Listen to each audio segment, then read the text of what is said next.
Good morning, good afternoon, good evening, wherever you are. I'm your host, FD465.tv, bringing you yet another project that we're going to review on this channel. And on this channel, we do try to bring you only the best. You might not think they're the best, but based on where we are coming from, when we are doing our research, we think some of these projects do have a lot of potential. Now, we want to find if this project is one such project with a lot of potential. One of the cornerstones of today's review is based on the fact that institutions are coming, and most of these are all about real-world assets. And this project does bridge the gap between blockchain and real world. You want to know what it's all about? Keep watching. So what I'm going to share with you guys in this video is not financial advice. It's just our take on what this project that we're reviewing today is all about, whether it's a safe project for us. I don't know about you. And would we invest, if we had the chance to invest in this project, would we invest our hard-earned cash into this project? That's what we want to find out. What's the risk? So it is always a good idea for you guys to do your own research. And if you are from the UK, we are obliged or required by the authorities, financial authorities and regulators, to tell you that crypto assets are extremely risky and you could lose all your funds. So please think 20 times before you dive into crypto assets. And this video, today's video in particular, is not really intended for UK viewers. So please, whatever decision you make cannot be based on this video because you are not supposed to be watching it. But I can't stop you because I don't control your device. Okay, so that said, let's jump into what this project is. That project is Goldfinch. What is Goldfinch? Goldfinch is a decentralized protocol that allows for crypto borrowing without crypto collateral. Like I said, this is one to watch. By incorporating the principle of trust through consensus, the Goldfinch protocol creates a way for borrowers to show creditworthiness based on the collective assessment of other participants rather than based on their crypto assets. Goldfinch claims to be on a mission to expand access to capital by creating a single global credit marketplace. So it's taking a unique approach to the idea of capital markets and capital access, which is always going to differentiate Goldfinch from the rest. Some key features from Goldfinch. The Goldfinch protocol is 4 core participants, which are borrowers, backers, liquidity providers, and auditors. Let's start with the borrowers. These are participants who seek financing and they propose borrower pools for the backers to assess. Borrower pools contain the terms a borrower seeks, like the interest rate and repayment schedule. So it's not about the supplier or liquidity provider telling you this is the interest I'm going to charge you. The power is in the borrower's hands. You propose what you are seeking and the interest you want to pay. Put it to auction in your pool, and if liquidity providers are happy with that, of course, they'll proceed and support you. The next core participant is backers. These assess the borrower's pools and decide whether to supply first loss capital. After backers supply capital, borrowers can borrow and repay through the borrower pool. The third group of participants is liquidity providers who supply capital to the senior pool in order to earn passive yield. The senior pool uses the leverage model to automatically allocate capital to the borrower pools based on how many backers are participating in them. When the senior pool allocates capital, a portion of its interest is reallocated to the backers. This increases the backers' effective yield, which incentivizes them to both provide the higher risk first loss capital and do the work for assessing borrower pools. Kind of tongue twisting, but I hope you get the gist. If not, I'll leave some links for you guys to read at your own leisure and explore this subject further. And finally, the last group is auditors. This group of participants vote to approve borrowers, which is required before they can borrow. So you need the approval of the auditors before you can borrow. Auditors are randomly selected by the protocol and they provide a human level check to guard against fraudulent activity. Now onto some value proposition for Goldfinch. The protocol makes crypto loans without requiring crypto collateral. Any borrower can create a borrower pool and define the terms they want, but they've got to be realistic, otherwise you won't get any funds. Other participants are free to provide liquidity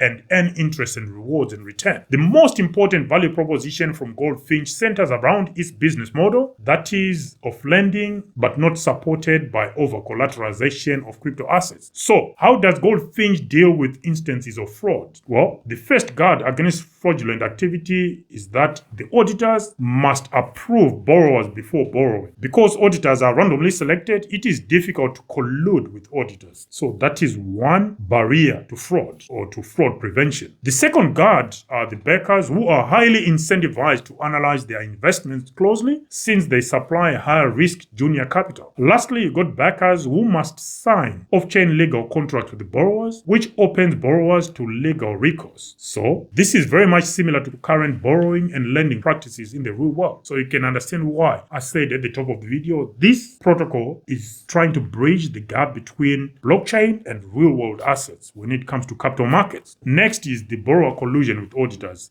Could that be possible? Well, if that were ever to happen, the first guard is that the unique entity check prevents a Sybil attack where fake auditors are programmatically created. The second guard is that auditors must stake GFI tokens, which is the ticker symbol for the Goldfinch token, which is slashed if they vote differently to the majority of other auditors. The third guard against the collusion between borrowers and auditors is that auditors are randomly selected, weighted by their staked GFI, so it would require staking a significant amount of upfront capital to be chosen, enough to skew the votes. The fourth guard is that anyone can request an approval at any time, so it would require colluding for all potential future votes rather than just one. So you got to bribe everyone within the protocol. What's the point of that? And lastly, even if a fraudulent borrower successfully colludes with auditors, they must also convince many backers to risk their own capital, which is very unlikely. This is how economics are manipulated to work to the advantage of the protocol, which is commendable.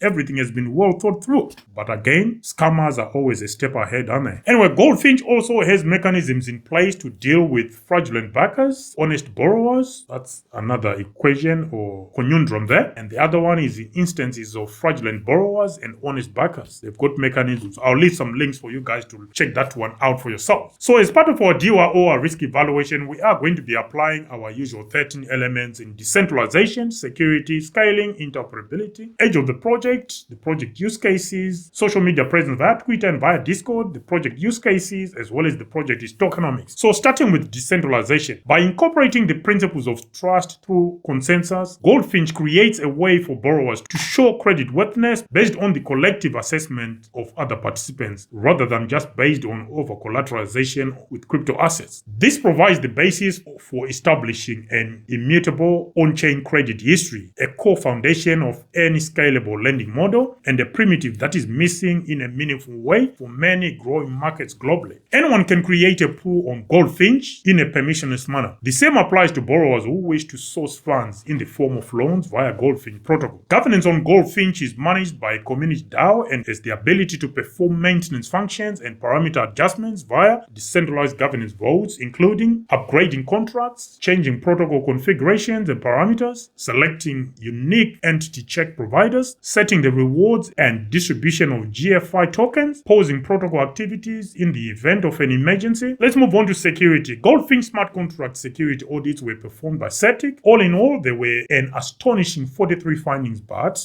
wait for it. Don't worry, majority of these were only informational, which means they did not pose any serious risk to the integrity of the underlying software. It's probably just down to best practice or housekeeping. The breakdown of the findings was as follows. You got 2 medium risks, all of which were successfully resolved, 10 minor risks, all of which were successfully resolved, and 24 of the 31 informational findings were resolved. So only 7 were not resolved, which I think, again, they may not have had any impact whatsoever. Well, since the leverage model relies on trust through consensus, it is critical to avoid Sybil attacks by having confidence that each borrower, backer, and auditor is a unique entity. These are each verified by a unique entity check before they can participate. Having said all that, DeFi is still very much experimental and there are always going to be inherent risks associated with the DeFi protocols such as Goldfinch. So if you ever choose to take part in Goldfinch, please exercise caution, like on any DeFi protocol. Goldfinch is a live bug bounty program with Immunify, which focuses on their smart contracts and applications. As far as interoperability is concerned, since Goldfinch protocol offers loans without crypto collateral, borrowers could be from any walk of life as long as they meet borrowing criteria. The GFI and the FIDU or FIDU tokens are both ERC tokens created on the Ethereum blockchain. Liquidity providers need to deposit the USDC stablecoin and are issued with the FIDU or FIDU token, which is redeemable at the end of the liquidity provision period. Moving on to scaling, there is no limit on the number of pools created, nor is there a limit on the number of borrowers as long as there are funds to borrow, and the proposal is attractive to liquidity providers or lenders, with the latter determined by the amount of funds available in a lending pool. As far as the project team is concerned, there are approximately 23 team members according to Wobbler Labs website. Wobbler Labs is the entity responsible for the development and maintenance of Goldfinch protocol. Social media presence via Twitter, Goldfinch boasts just over 55,400 Twitter followers, and on Discord, just over 37,800 Discord members. Let's look at some of the use cases for Goldfinch protocol. Ticker symbol GFI, and there is another token like I highlighted during the review. It's FIDU or FIDU, FIDU, which is an ERC20 token. Liquidity providers who supply liquidity to the senior pool receive an equivalent amount of FIDU or FIDU token, which can be redeemed for USDC. The FIDU or FIDU token, by the way, is a digital receipt that represents a liquidity provider's supply into the senior pool of the Goldfinch protocol. Investors are incentivized to supply to the senior protocol in order to earn passive yield. The GFI token is used for governance votes, auditor staking, auditor votes rewards, staking on backers, early backer rewards, and other potential rewards for all protocol participants. Some tokenomics for Goldfinch. Ticker symbol GFI, like I said, there is also the LP token, that is the FIDU or FIDU, which has a total supply of 65,698,877, and it's got a maximum cap as well, that FIDU. But for the purpose of this video, we are going to focus on the GFI. Token supply for the GFI token is 114,285,714 with a hard cap. Circulating supply is 26% of the maximum. Token distribution, the treasury was allocated 14.8%. Obla Labs was allocated 4.4%. Early and future team members 28.4%. Early supporters 21.6%. Borrowers 3%. Auditors 3%. Liquidity providers 16.2%. Backers 8%. And contributors 0.7%. So inside the token allocation, according to our own evaluation of this token distribution split, comes up to 48.3%, which is way above our threshold of 35% at the top end. So we are going to reflect this inside the token allocation when it comes to the scoring, which is the section we're about to jump into. So a quick rundown of those 13 elements that form part of our review is as follows. You got decentralization, security, scaling, interoperability, the project team, social media presence via Twitter and via Discord, age of the project, project use cases, tokens issued at project launch, total tokens in circulation at the time of recording, maximum tokens available, as well as inside the token allocation. So starting with decentralization, it's 5 points out of 10. On security, 7.5 points out of 10. Scaling, 7.5 points out of 10. Interoperability, 7.5 points out of 10. Project team, 7.5 points out of 10. Social media presence via Twitter, 7.5 points out of 10. Via Discord, 7.5 points out of 10. Age of the project, 5 points out of 10. Project use cases, 7.5 points out of 10. Tokens issued at project launch, 5 points out of 10. And tokens in circulation at the time of recording, 5 points out of 10. Maximum tokens available, 5 points out of 10. And inside the token allocation, as we've already intimated, 0 points. Why? Because it's way above our threshold of 35%. It's sitting above 48%, which is way higher. So those are the scores we've allocated to Goldfinch. Do you agree with that review, that scoring? Let us know in the comment section. And if you are new and you are not subscribed, please consider helping our channel by subscribing to increase the numbers so that we can tell the YouTube algorithm there's quality information coming from this small channel. Anyway, the aggregate score for Goldfinch comes up to 77.5 points out of 130, which puts Goldfinch within the could go to zero category. Yes, Goldfinch could go to zero, like 100% of all the crypto projects under a specific set of circumstances. Do you guys agree with that assessment of Goldfinch? Let us know in the comment section. And do you hold Goldfinch? And do you agree with some of my views as far as real-world assets being bridged to the blockchain through Goldfinch protocol? Let me know what you think in the comment section. Personally, I do not hold Goldfinch, and neither do we hold it within any of our public portfolios. But I think with institutions lining up to join the circus, that is the crypto space, I think it's probably high time we should be considering projects like Goldfinch. Not financial advice, just what's going through my mind. And I might just put my money where my mouth is. What about you? Let me know in the comment section. Until the next video, I'm your host, FD465.tv, signing out for now. Bye.